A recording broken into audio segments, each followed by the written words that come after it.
نحمده ونستعينه ونستغفره ونؤمن به ونتوكل عليه ونعوذ بالله من شرور أنفسنا ومن سيئات أعمالنا من يهده الله فلا مضل له ومن يضلله فلا هادي له وأشهد أن لا إله إلا الله وحده لا شريك له وأشهد أن محمدا عبده ورسوله أما بعد فإن خير الحديث كتاب الله وخير الهدي هدي محمد صلى الله عليه وسلم وشر الأمور محدثاتها وكل محدثة بدعة وكل بدعة ضلالة وكل ضلالة في النار. أعوذ بالله من الشيطان الرجيم. بسم الله الرحمن الرحيم. قاف والقرآن المجيد بل عجبوا أن جاءهم منذر منهم فقال الكافرون هذا شيء عجيب أإذا متنا وكنا ترابا ذلك رجع بعيد قد علمنا ما تنقص الأرض منهم وعندنا كتاب حفيظ بل كذبوا بالحق لما جاءهم فهم في أمر مريج أفلم ينظروا إلى السماء فوقهم كيف بنيناها وزيناها وما لها من فروج والأرض مددناها وألقينا فيها رواسي وأنبتنا فيها من كل زوج بهيج تبصرة وذكرى لكل عبد منيب ونزلنا من السماء ماء مباركا فأنبتنا به جنات وحب الحصيد والنخل باسقات لها طلع نضيد رزقا للعباد وأحيينا به بلدة ميتا كذلك الخروج كذبت قبلهم قوم نوح وأصحاب الرس وثمود وعاد وفرعون وإخوان لوط وأصحاب الأيكة وقوم تبع كل كذب الرسل فحق وعيد أفعينا بالخلق الأول بل هم في لبس من خلق جديد. قال الله تعالى في القرآن المجيد والفرقان الحميد. أعوذ بالله السميع العليم من الشيطان الرجيم. بسم الله الرحمن الرحيم. يا أيها الذين آمنوا ادخلوا في السلم كافة ولا تتبعوا خطوات الشيطان إنه لكم عدو مبين. وقال إن الله يأمر بالعدل والإحسان ان اللہ یامرکم ان تؤدوا الامانات الی اہلیہا واذا حکمتم بین الناس ان تحکموا بالعدل. تمام تعریفیں اللہ رب العالمین کے لیے جو تمام جہانوں کا یک و تنہا خالق و مالک ہے، اور بے شمار درود و سلام اللہ کے آخری نبی حضرت محمد صلی اللہ علیہ وسلم پر. معزز حاضرین، اللہ رب العالمین نے ہمیں جو دین، جو شریعت، جو احکامات عطا کیے ہیں اتنے جامع اور مکمل کہ زندگی کا کوئی ایک پل، ایک مرحلہ، ایک لمحہ آدمی ایسا نہیں بتا سکتا جہاں مکمل رہنمائی موجود نہ ہو. زندگی کے ہر پل کی، ہر معاملے کی، ہمارے پیش آنے والے ہر مسئلے کا حل اور رہنما خطوط بالکل واضح انداز میں موجود ہے. کوئی ایک چیز گھریلو زندگی سے لے کر بازاری زندگی تک، آدمی کی انفرادی زندگی سے اجتماعی زندگی تک، کاروبار سے لے کر کے گفتگو تک، عدالتوں سے لے کر کے احکامات تک کے، میاں بیوی کے حقوق، والدین کے حقوق، پڑوسی کے حقوق، ہر چیز بڑی تفصیل کے ساتھ، بڑی باریکی کے ساتھ بیان فرمائی. شریعت میں کوئی ایک مرحلہ ایسا نہیں جہاں ہماری رہنمائی موجود نہ ہو. میں نے خطبہ مسورہ کے بعد قرآن کریم کی ایک بہت مشہور آیت تلاوت کی. یا ایھا الذین آمنوا ادخلوا فی السلم کافہ ولا تتبعوا خطوات الشیطان انہ لکم عدو مبین. علامہ ابن کثیر رحمۃ اللہ علیہ عبداللہ ابن عمر رضی اللہ تعالیٰ عنہ کے قول نقل کرتے ہیں کہ جب کسی قرآن کی کسی آیت کا پہلا لفظ ہو، تم یا ایھا الذین آمنوا سنو تو اپنا کان اور دماغ دونوں لگا دو، اس لیے کہ کسی آیت کا پہلا لفظ اگر یہ ہوگا یا ایھا الذین آمنوا تو اس آیت میں صرف دو چیزیں ہوں گی، یا تو کسی چیز کے کرنے کا حکم ہو یا کسی چیز کی ممانعت، اور یہی دو چیزوں کا نام دین ہے. اللہ رب العالمین نے جو کرنے کا حکم دیا ہے اس پر عمل کیا جائے، اور جس سے روکا ہے اس سے رک جایا جائے. قرآن کریم کی اس آیت کا آغاز بھی اسی لفظ سے ہوتا ہے، یا ایھا الذین آمنوا، اے ایمان والو. یوں بھی آدمی غور کرے اگر تو کیوں متوجہ ہونا چاہیے، کیوں ضروری ہے قرآن کی کسی آیت کا پہلا لفظ یا ایھا الذین آمنوا سننے پر. اگر ہمارا آپ غور کریں، مثلا یہ مسجد ہے بھری ہوئی، اس میں بے شمار افراد بیٹھے ہوئے ہیں، لیکن اس میں ایک ہی آدمی ایسا ہے جس کا نام عبداللہ ہے. جب کہا جائے گا اے لوگو ہر شخص مخاطب ہوگا، لیکن جب کہا جائے گا عبداللہ تو یہاں دو باتیں پیدا ہوئی، تمام لوگوں سے الگ کر کے اہمیت دے کر کے اس کا نام لیا گیا ہے، اور خاص اس سے مخاطب ہوا گیا ہے، اس لیے اس کو فوراً متوجہ ہونا چاہیے۔ اب ذرا سا غور کیجئے، ایک عام مجمع میں جب یہ عالم ہو تو خالق ارض و سما، اس کائنات کا رب، دنیا کے بے شمار مخلوقات میں ایک مخلوق ہے انسان، اس میں بے شمار طبقات ہیں، یہودی ہے، نصرانی ہے، اہل کتاب ہے، عیسائی ہے، مجوسی ہیں، کفار ہیں، آتش پرست ہیں، بدھ ہے، جین ہے، نہ جانے کتنے مذاہب کے ماننے والے ہیں۔ قرآن کا بھی انداز دیکھیے، کہیں اللہ نے کہا یا ایھا الناس، اے لوگو، کہیں اللہ نے کہا قل یا ایھا الکافرون، اے کافرو، کہیں اللہ تعالیٰ کہتا ہے یا اہل الکتاب، اے اہل کتاب، الگ الگ انداز میں، لیکن دنیا کے تمام مکاتب فکر اور تمام نظریات کے ماننے والوں کے درمیان میں سے اللہ تعالیٰ کہتا ہے یا ایھا الذین آمنو، اس کو مخاطب کر رہا ہے، اہل ایمان کو، اس کو متوجہ ہونا چاہیے۔ اللہ تعالیٰ نام لے کر کہہ رہا ہے اے ایمان والو، اب اگر کوئی متوجہ نہ ہو تو وہ خود اپنی خیر منائے، کیونکہ جو ایمان والا ہے اس کا تو نام لے لیا اللہ نے، یا ایھا الذین آمنو، اے ایمان والو، فوراً آدمی کو متوجہ ہو جانا ہے، ادخلوا فی السلم کافہ، پورے اسلام میں داخل ہو جاؤ، ولا تتبعوا خطوات الشیطان، اور خبردار شیطان کی اتباع اور پیروی نہ کرو، انہ لکم عدو مبین، وہ تمہارا کھلا ہوا دشمن ہے۔ ہماری زندگی میں ہر موڑ پر، ہر مرحلے پر شیطان ہمارے ساتھ لگا ہوا ہے، اس کا کام ہے کہ ہدایت سے بندوں کو ہٹائے، اور اللہ نے یہ جو زندگی دی ہے اس کے بارے میں واضح طور پر ارشاد فرمایا ہے، الذی خلق الموت والحیات لیبلوکم ایکم احسن عملا وهو العزیز الغفور، یہ موت و حیات جو ہے یہ اس لیے ہے کہ اللہ تم کو آزمائے تم میں کون نیک عمل کرتا ہے۔ ہم زندگی میں جو کام کرتے ہیں، ہر کام، زندگی کی صبح شام دوپہر، کھانا پینا، اٹھنا بیٹھنا، بات چیت، گفتگو، تجارت، کاروبار، سب آزمائش اور امتحان ہے، ہر چیز، ہمارا ہر پل آزمائش اور امتحان میں گزر رہا ہے۔ ہم کسی بھی عمل کو جب کرتے ہیں قرآن و حدیث کے مطابق کرتے ہیں، شریعت کے مطابق، یا نفسانی خواہشات کے مطابق، اپنے فائدے اور نقصان کو سامنے رکھ کر کے شیطان کے بتائے ہوئے ضابطے کے مطابق کس طرح کرتے ہیں، بس یہی آزمائش ہے۔ خوشی غم ہر وقت ہم آزمائش میں ہیں۔ ہم کاروبار کر رہے ہیں، اگر ہم نے حلال کیا، شریعت کے بتائے ہوئے اصول اور ضابطہ کے مطابق کیا، ہم کامیاب ہو گئے۔ ہم نے اس کو فراموش کر دیا، بےایمانی کی، ڈنڈی ماری، دھوکہ دیا، کسی کا مال ہڑپ کر لیا، ناکام ہو گئے۔ ہم بات چیت کر رہے ہیں، ہم نے غیبت کی، چغلی کی، کسی کی تضحیق کی، کسی کی بے عزتی کی، کسی کے خلاف سازش کی، ہم ناکام ہو گئے۔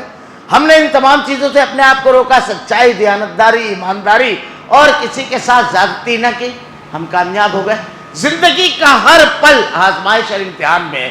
اس بات کو یہی ختم کرتے ہیں اس حدیث کے ساتھ کہ اللہ کے نبی نے ارشاد فرمایا، بندے مومن، اللہ رب العالمین نے جب اس دنیا کو آزمائش بنایا ہے تو اللہ رب العالمین اپنے بندوں کے لیے بڑا رحیم و کریم ہے۔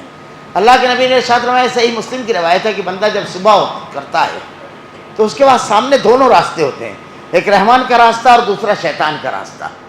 آدمی جس راستے کا انتخاب کرتا ہے اللہ تعالیٰ وہ راستہ اس کے لیے کھول دیتا ہے۔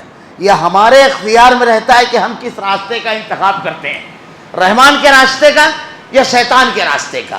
اللہ تعالیٰ اپنے بندوں کے لیے اتنا کریم ہے کہ اس آزمائش والی دنیا میں جو راستہ آدمی کھولتا ہے اپنے لیے، اللہ تعالیٰ اس پر اس کو چلنا آسان کر دیتا ہے رب العالمین۔ اگر آدمی ہدایت والے راستے پر چلا تو پھر بے شمار روایتیں ہیں، والذین جاہدوا فینا لنہدینہم سبلنا، جو لوگ ہماری راہ میں کوشش کریں گے ہم انہیں ضرور راستہ دکھائیں گے۔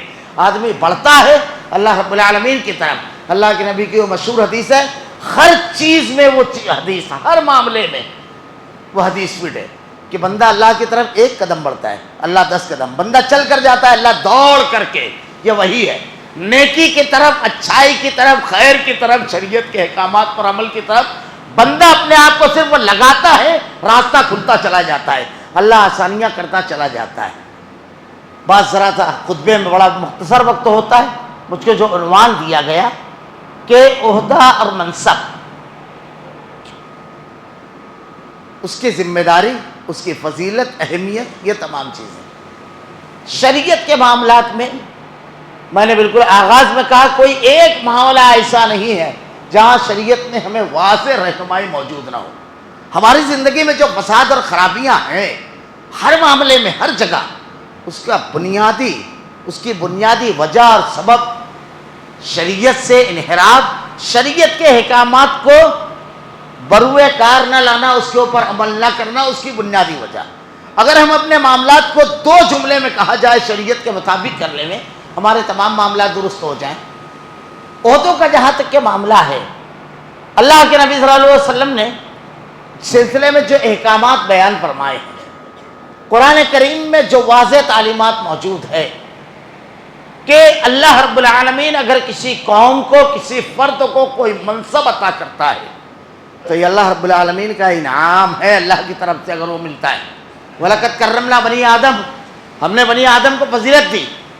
یا بنی اسرائیل اذکروا نعمتی التی انعمت علیکم وانی فضلتکم علی العالمین، ہم نے بنی اسرائیل کو تمام جہانوں پر فضیلت دی۔ اللہ تعالیٰ اپنی اس نعمت کا تذکرہ کر رہا ہے، یہ نعمت بنی اسرائیل کو یاد دلا رہا ہے۔ اللہ رب العالمین نے امت محمدیہ کو کنتم خیر امہ، تمام لوگوں کے لیے خیر بنایا، یہ معمولی چیز نہیں ہے، یہ اللہ رب العالمین کا انعام ہے جو اللہ رب العالمین اپنے بندوں کو یا اپنے بندوں کے مختلف گروہوں کو مختلف مواقع پر رب العالمین عطا فرماتا ہے۔ یہ مختلف حیثیتوں سے جو اللہ کی طرف سے یہ فضیلت ملتی ہے، اس کے بارے میں کئی پہلو ہیں۔ پہلی چیز، جن کو یہ فضیلت اور انعام ملا ان کا کردار کیا ہونا چاہیے، کن اسباب کی بنیاد پر اللہ رب العالمین یہ انعامات سے نوازتا ہے۔ کسی شخص کو منصب اور عہدے پر بٹھانے سے پہلے شریعت میں اس کے احکامات کیا ہیں، خود صاحب منصب کو شرعی احکامات کی پاسداری کس طرح کرنا ہے، ہر پہلو سے ہے۔ پہلی چیز، اللہ کے نبی صلی اللہ علیہ وسلم نے ارشاد فرمایا ہے کہ تم کبھی منصب کی اور عہدے کی چاہ نہ کرو۔ اللہ کے نبی نے ارشاد فرمایا ہے کیونکہ یہ بڑی سخت آزمائش ہے، جو شخص اس کے ذریعے آزمایا گیا اور اگر وہ اس میں ناکام ہوا تو اللہ رب العالمین اس کی طرف نظر رحمت سے نہیں دیکھے گا۔ اللہ کے نبی صلی اللہ علیہ وسلم نے اس سلسلے میں جب وعیدیں بیان فرمائی، مشہور واقعہ ہے، ایک صحابی اللہ کے نبی صلی اللہ علیہ وسلم نے ان کو حکم دیا ایک جگہ کی گورنری کا، آپ نے معذرت کر لی ہے اللہ کے نبی، اللہ رب العالمین کے سامنے سوال و جواب ہو، اس طرح کھڑا نہیں ہو سکتا۔ اللہ کے نبی صلی اللہ علیہ وسلم نے جو منصب کسی کو عطا کیا تو اس منصب کے لیے سب سے پہلی چیز اللہ نے قرآن میں ارشاد فرمایا ہے کہ ہر شخص سے سوال کیا جائے گا۔ مشہور حدیث ہے کلکم راعٍ وکلکم مسئول عن رعیتہ، ہر شخص سے اس کے متعلقین کے بارے میں پوچھا جائے گا، سوال کیا جائے گا۔ جو صاحب منصب ہے سب سے پہلے اسے اپنے ذمہ داری کے بارے میں اللہ کے ہاں جواب دہ ہونا ہے۔ اسی لیے اسلام کا جو فلسفہ ہے عہدے کا بالکل تبدیل آپ کو ملے گا، بالکل تبدیل۔ لمبی چوڑی بات نہ کرتے ہوئے حضرت عمر رضی اللہ تعالیٰ عنہ ایک مرتبہ رات میں گشت کر رہے تھے۔ جس شخص کو اللہ تعالیٰ کوئی ذمہ داری اور کوئی منصب عطا کرے اسے کیسا رہنا چاہیے۔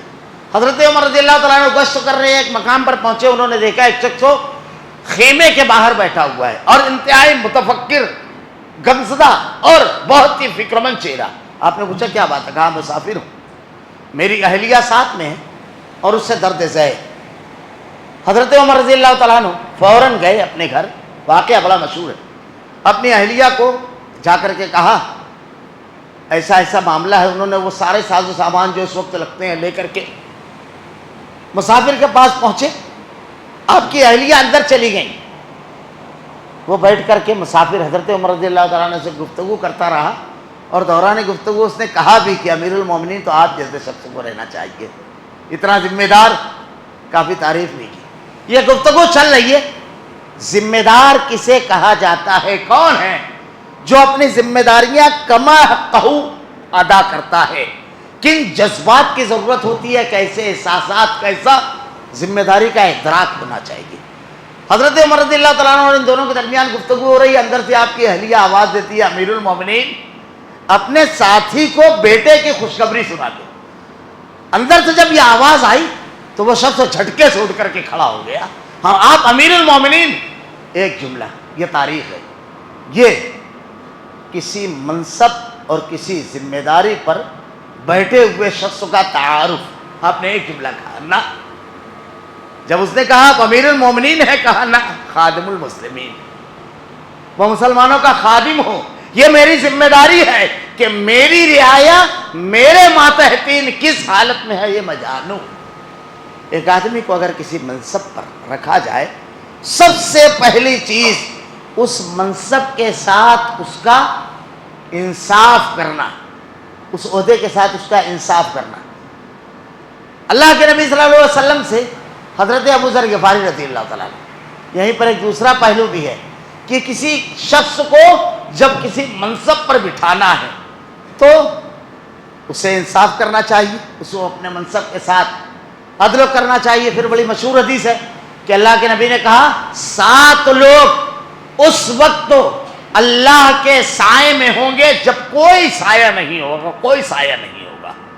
اس وقت روز محشر، اس میں عادل بادشاہ، جو عادل بادشاہ ہوگا اس کے بارے میں حدیث کے الفاظ ہیں۔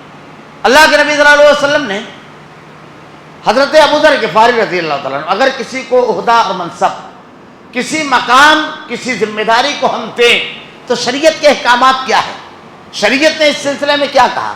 اللہ کے نبی صلی اللہ علیہ وسلم کی بڑی مشہور واقعہ اور اللہ کے نبی صلی اللہ علیہ وسلم کے احکامات اور قرآن کے اندر جو بیان فرمایا۔ بنی اسرائیل کے لوگوں نے جب ان کے زوال آ گیا، زوال، تابوت سکینہ چھن گیا، لمبا واقعہ ہے،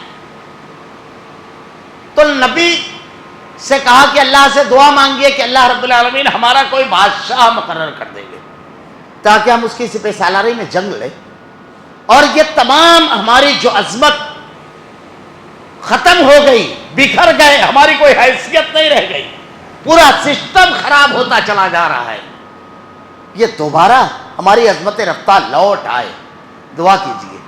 نبی نے دعا کی۔ پہلا قرآن کے بالکل آغاز میں یہ پوری بحث لے گیا، آخری حصہ جو ہے، اللہ رب العالمین نے دعا کو قبول فرمایا اور حضرت طالوت کو لوگوں کا بادشاہ مقرر کیا۔ قرآن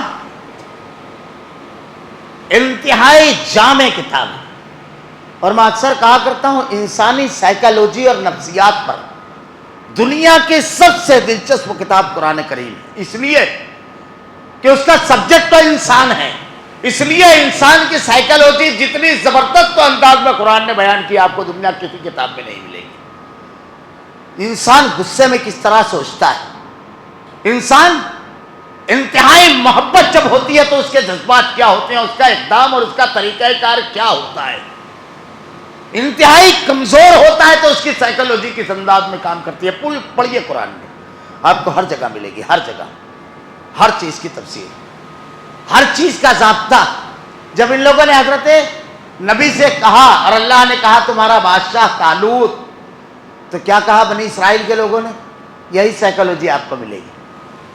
طالوت ایک غریب آدمی تھے، وہ پانی لوگوں کا بھرا کرتے تو اس وقت تو مشکی سے پانی بھرا جاتا تھا، مختلف روایتیں یہ بھی ملتی ہے، مگر انتہائی ذہین انسان اور انتہائی طاقتور۔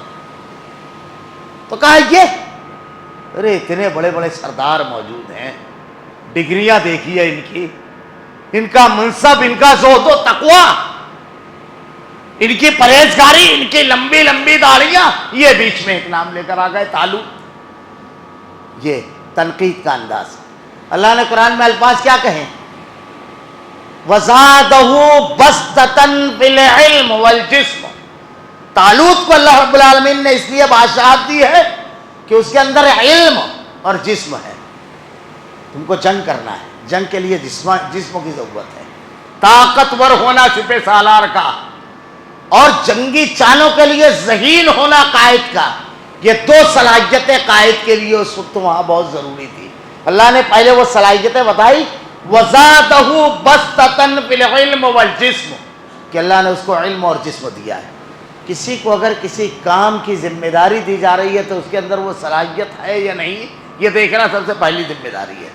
اللہ کے نبی صلی اللہ علیہ وسلم سے حضرت ابو ذر غفاری رضی اللہ تعالیٰ عنہ، اگر آپ روایتیں پڑھیں گے حضرت ابو ذر غفاری کے بارے میں، اللہ کے نبی نے ارشاد فرمایا، تبوک کے موقع پر ارشاد فرمایا تھا، دور سے جب گرد اٹھتی ہوئی نظر آئی اور جب گرد چھٹی اور حضرت ابو ذر غفاری رضی اللہ تعالیٰ عنہ آئے تو اللہ کے نبی صلی اللہ علیہ وسلم کی آنکھوں میں آنسو آ گئے. کیا زہد و تقویٰ تھا ان کا، کیا حضرت ابو ذر غفاری رضی اللہ تعالیٰ عنہ کی قربانیاں تھی، وہ ایک الگ باب ہے. آپ نے ارشاد فرمایا تھا، ابو ذر آیا تنہا دنیا میں اور جائے گا اس دنیا سے تنہا. جب آپ کی وفات ہوئی آپ مدینہ سے باہر بالکل اکیلے. وہ لمبا واقعہ ہے. ابو ذر کے بارے میں اللہ کے نبی نے ارشاد فرمایا تھا، سورج مشرق کی بجائے مغرب سے نکل جائے دنیا ابو ذر کی مثال نہیں پیدا کر سکتی. یہ آپ کا زہد و تقویٰ تھا. لیکن آپ نے ایک مقام پر حضرت ابو ذر غفاری رضی اللہ تعالیٰ عنہ سے ارشاد فرمایا، جب آپ نے عمارت مانگی تو آپ نے کہا، یا ابا ذر، اے ابو ذر، اگر تم 3 رہنا تم ان کے امیر نہ بننا، اس لیے کہ میں تمہارے اندر عمارت کی صلاحیت نہیں پاتا. جو قیادت کے لیے تام الضبط، قوت فیصلہ اور جو صلاحیتیں چاہیے، زہد و تقویٰ صرف ضروری نہیں ہے، وہ ہونا چاہیے، لیکن قیادت کے لیے اللہ کے نبی صلی اللہ علیہ وسلم کی سیرت. ہمارا معاملہ یہ ہے کہ اللہ تعالیٰ نے قرآن کریم کے اندر ارشاد فرمایا، لقد کان لکم فی رسول اللہ اسوۃ حسنہ، رسول کی زندگی تمہارے لیے بہترین اسوہ نمونہ ہے. اللہ کے نبی کی زندگی، اس ایک جملے پر آپ غور کیجئے تو اللہ کے نبی کی سیرت کی جامعیت، اس ایک جملے پر قرآن کریم کا یہ جملہ ہر شخص کے لیے اسوہ. کس کی ذات؟ محمد رسول اللہ صلی اللہ علیہ وسلم کی. کتنے طبقات ہیں زندگی میں، ہم معاشرے میں دیکھیں، پڑھے لکھے بھی ہیں، جاہل بھی ہیں، انتہائی کمزور اور انتہائی طاقتور، انتہائی مالدار، ایک ایک وقت کے کھانے کے محتاج بھی ہیں، انتہائی طاقتور، مریض بھی ہیں، بچے بھی ہیں، بوڑھے بھی ہیں. کیسے کتنے طبقات ہیں. اللہ تعالیٰ سب کے لیے کہتا ہے اسوہ نمونہ کون ہے؟ محمد الرسول اللہ صلی اللہ علیہ وسلم کی ذات. معاف کیجئے گا، ہم تجارت کر رہے ہیں، کتنے مرتبہ اللہ کے نبی صلی اللہ علیہ وسلم کی سیرت پڑھی. ہم باپ ہیں، اللہ کے نبی 4 بیٹیوں کے 3 بیٹوں کے باپ تھے. ہم نے بیویاں رکھی ہے، اللہ کے نبی کی سیرت ہر کسی کے لیے اسوہ نمونہ. اللہ کے نبی صلی اللہ علیہ وسلم کی سیرت میں ہر کسی کے لیے آپ کو اتنا جامع اللہ نے بنایا تھا کہ ہم کو ضرورت کسی بھی جگہ تنگی کا احساس نہیں ہوگا. ہر جگہ اسوہ نمونہ ہے.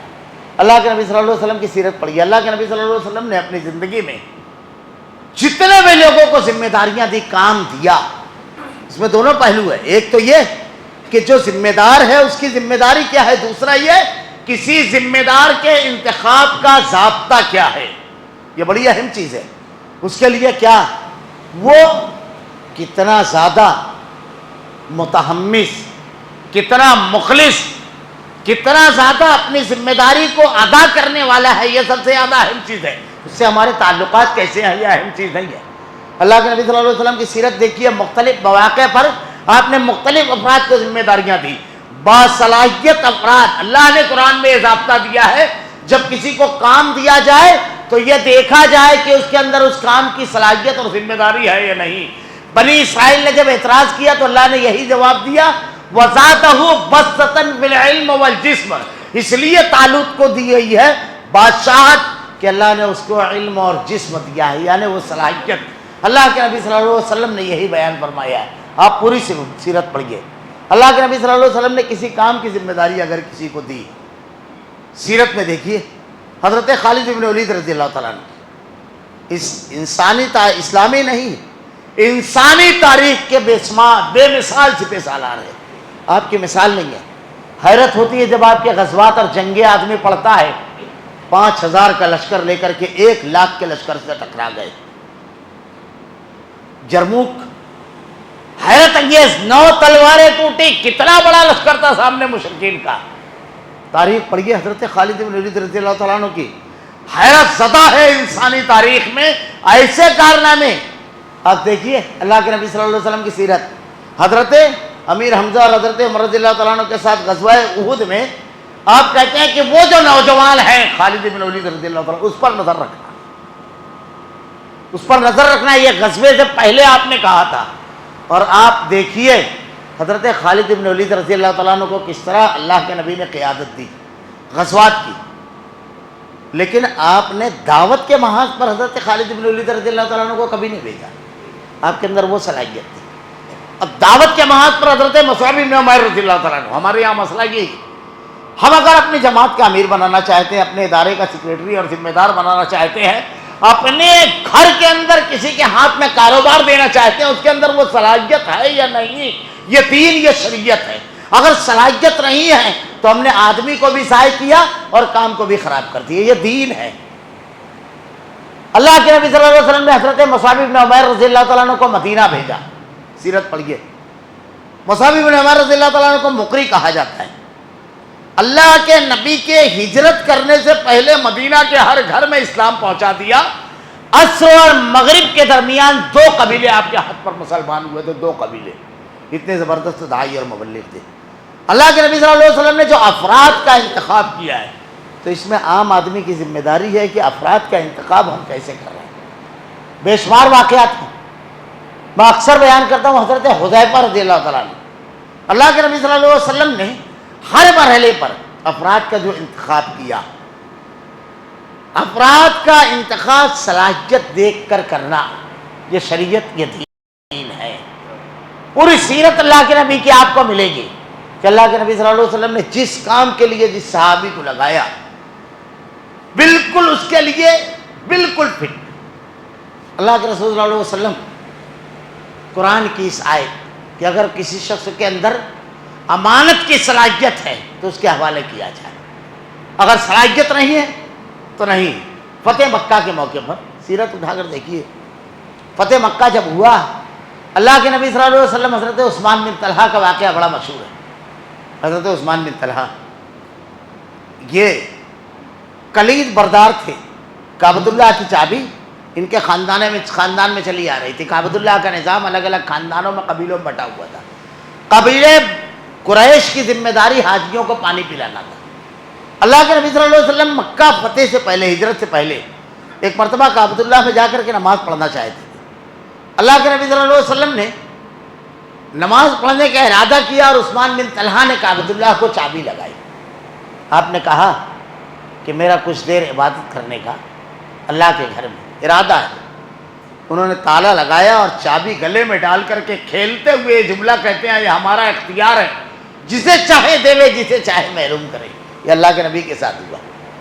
اس کے بعد جب مکہ فتح ہوا تو اللہ کے نبی صلی اللہ علیہ وسلم کے سامنے وہی عثمان بن طلحہ واقعہ سامنے ہے۔ آج صرف کعبۃ اللہ کی چابی کا معاملہ نہیں ہے، پورے مکہ کے اوپر اختیار اکیلی ذات محمد رسول اللہ کا ہے۔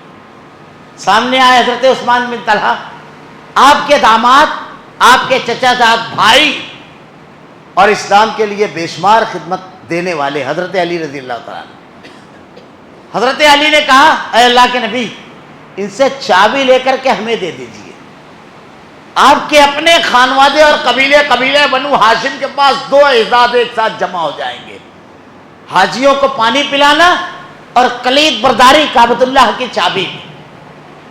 اللہ کے نبی صلی اللہ علیہ وسلم سے یہ گزارش کی۔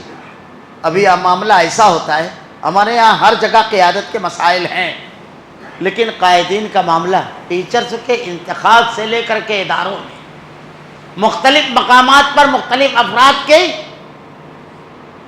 منتخب کرنے کے اور بٹھانے کے معاملات سے لے کر کے ہر جگہ ہم خود سوچیں ہمارا مسئلہ کیا ہے۔ ایک جملے میں اگر کہا جائے، یہ اقربا پروری کیوں آئی، یہ ہم نے اپنے تعلقات کو کیوں مینٹین کیا، ہم نے اپنی محبت اور رشتوں کو کیوں مینٹین کیا، شریعت کو کیوں پامال کیا۔ ایک جملے میں کہا ہے تو شریعت کو نہ ماننا، یا تو انجانے میں یا جان بوجھ کر کے۔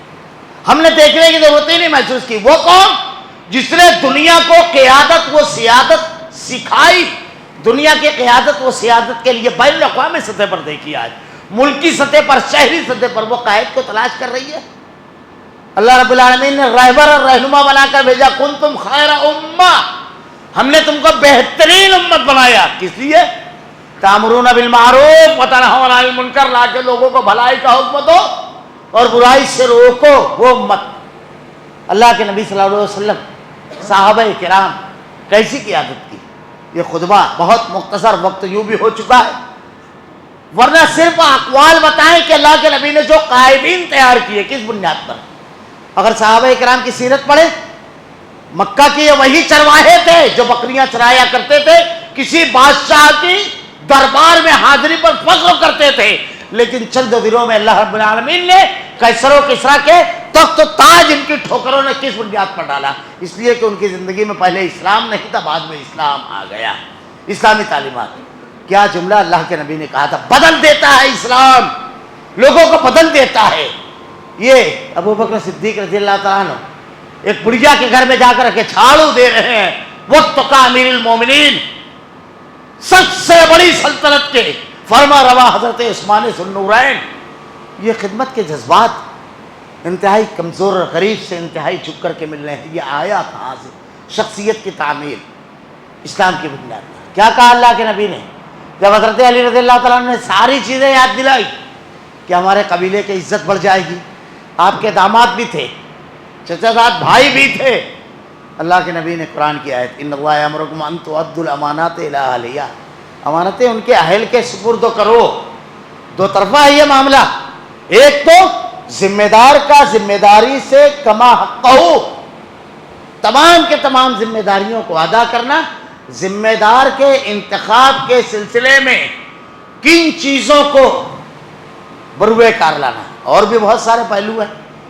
ذمہ دار کے ساتھ تعاون کرنا، جو ذمہ دار بنائے جائے اس کے ساتھ بھرپور تعاون، اتحاد و اتفاق کا مظاہرہ کرنا، طاقت کا مظاہرہ کرنا، کبھی الگ نہیں ہونا.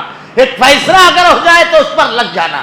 اللہ کے نبی صلی اللہ علیہ وسلم سے کے دور میں حضرت عمرو بن عاص کو اللہ کے نبی نے ایک جگہ بھیجا 150 کا لشکر لے کر. جب وہاں گئے تو بڑا قبیلہ تھا، آپ نے مدد مانگی. ابو عبیدہ بن جراح رضی اللہ تعالیٰ عنہ 250 کا لشکر لے کر پہنچے. جب آپ پہنچے تو حضرت عمرو بن عاص کہتے ہیں کہ آپ کو میری مدد کے لیے بھیجا گیا ہے، اس لیے امیر میں رہوں گا. ابو عبیدہ بن جراح رضی اللہ تعالیٰ عنہ نے ایک جملہ کہا کہ ان کانوں نے سنا، اس دل نے محفوظ رکھا، میرے محبوب نے کہا تھا اختلاف نہ کرنا. ہمارے یہاں حاکم سے، ذمہ دار سے اختلاف، اصلاح کی بجائے تنقید، یہ بڑی اہم چیز ہے. اس سے کمزوری آتی ہے، بہت اہم چیز ہے. اللہ کے نبی صلی اللہ علیہ وسلم کوئی مشورہ کیا کرتے تھے، نکل کر کے کون اعتراض کیا کرتا تھا؟ ذمہ دار کے ساتھ انتہائی اتحاد و اتفاق کے ساتھ، یکسوئی کے ساتھ رہنا. روایتیں دیکھیے اللہ کے نبی صلی اللہ علیہ وسلم نے کیا ارشاد فرمایا. میں آخری چھوٹی سی باتیں کہہ کر کے اپنی بات سمیٹ دوں گا، تھوڑی سی لمبی ہو گئی یہ بات. میں ایک مقام پر گیا، معاف کیجئے یہ ہر جگہ یہ چیز ہے ہماری. ایک مقام پر گیا تو وہاں جماعتی معاملات میں کافی اختلافات تھے. امیر کے سلسلے میں کچھ نوجوانوں نے مجھ سے گفتگو کی کہ امیر صاحب ایسے، امیر صاحب ویسے، امیر صاحب یہ وہ، کافی شکایتیں. میں نے کہا ذرا سا اطمینان سے عشاء کی نماز کے بعد پروگرام کے اختتام پر ہم بیٹھ کر گفتگو کریں گے. کہا ٹھیک ہے. اب دیکھیے ہمارا انداز گفتگو، ہمارا طرز عمل کس طرح تبدیل ہوا. جب نماز ختم ہوئی، پروگرام ختم ہوا تو نوجوان باقاعدہ تھیلیوں میں کتابیں بھر کر لے کر آئے تھے اور اس میں سارے نشانات تھے کہ ذمہ دار کو کیسا ہونا چاہیے. بس ایک جملہ. جب وہ لوگ لے کر آئے تو اور انہوں نے نکال کر کے حدیثیں پڑھنا شروع کی. کچھ دیر میں سنتا رہا اور اس کے بعد میں نے کہا یہ ساری روایتیں تو امیر کو پڑھنا چاہیے کہ اس کو کیسے رہنا ہے، یہ تو اس کی لیے ہے. آپ امیر ہیں؟ کہتا ہے نہیں. تو میں نے کہا آپ اپنی جو روایتیں ہیں وہ بیان کیجئے کہ ہم کو کیسے رہنا ہے. کوئی ایک روایت نہیں نکال کر لائی تھی. قیامت کے روز اللہ کے جناب میں ہر شخص یہ سوچ کر کے جائے. ہمارا فلسفہ آج یہی بدل چکا ہے. بیوی شوہر سے اختلاف، شوہر بیوی سے اختلاف. قیامت کے روز اللہ رب العالمین ہم سے یہ نہیں پوچھے گا کہ فلاں نے کیا کیا، ہم سے یہ پوچھے گا ہم نے کیا کیا.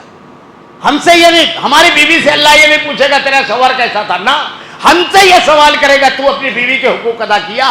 ہم سے اللہ یہ نہیں پوچھے گا تیرا بیٹا کیسا تھا، یہ پوچھے گا تو نے اپنے بیٹوں کے ساتھ انصاف کیا، اللہ ہم سے یہ نہیں پوچھے گا تیرا باپ کیسا تھا، اللہ ہم سے یہ پوچھے گا تو نے باپ کے حقوق ادا کیے، مجھے کیا کرنا ہے۔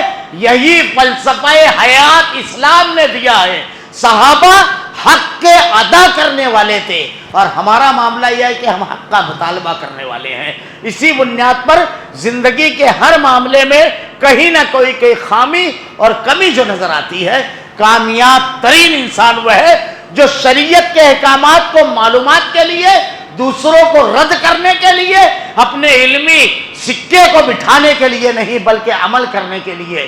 جب ہم یہ کرنے لگیں گے ہمارے معاملات، ہمارے اختلافات، ہمارے مسائل خود بخود حل ہو جائیں گے۔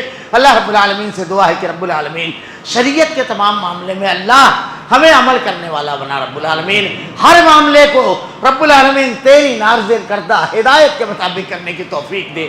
اللہ نقاد تنقید کرنے والے کی بجائے اصلاح کرنے والا بنا، رب العالمین عمل کرنے والا بنا، رب العالمین اللہ تیری کتاب اور تیرے نبی کی سنت کو ہمارا کردار و عمل بنا دے، رب العالمین۔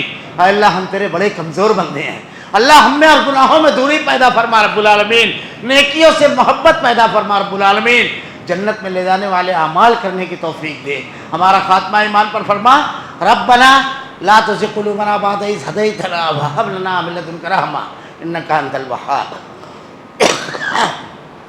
بارک اللہ لنا ولکم فی القرآن المجید ونفعنا وإياکم بالآیات والذکر الحکیم انہ تعالی جواد کریم ملک الرؤوف الرحیم۔ الحمد للہ نحمده ونستعینه ونستغفره ونؤمن به ونتوکل علیہ ونعوذ باللہ من شرور انفسنا ومن سیئات اعمالنا من يهده الله فلا مضل له ومن يضلل فلا هادي له واشهد ان لا اله الا الله وحده لا شريك له واشهد ان محمدا عبده ورسوله اما بعد اعوذ بالله من الشيطان الرجيم بسم الله الرحمن الرحيم ان الله يأمر بالعدل والاحسان وايتاء ذي القربى وينهى عن الفحشاء والمنكر والبغي يعظكم لعلكم تذكرون اذكروا الله يذكركم وادعوه يستجب لكم ولذكر الله تعالى اعلى جل واتم واهم واكبر۔